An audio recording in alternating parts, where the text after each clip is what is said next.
Tənin həqiqi köklərinin sayını tapın. Burada bir 2 dənə deməli hasilimiz var, vurğumuz var.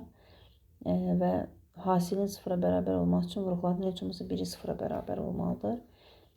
Birinci mənfi x kvadrat üstə gəlsin 9 bərabər də 0 olaraq götürək.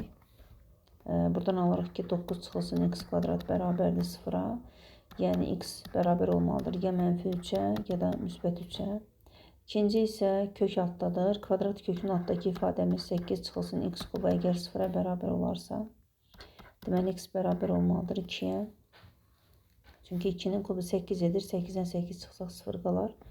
Və həmçinin 8 çıxılsın x kubu kök altda bir ifadə olduğu üçün kvadrat kökün altda böyük bərabərdir 0 şərti ödənməlidir. Yəni burada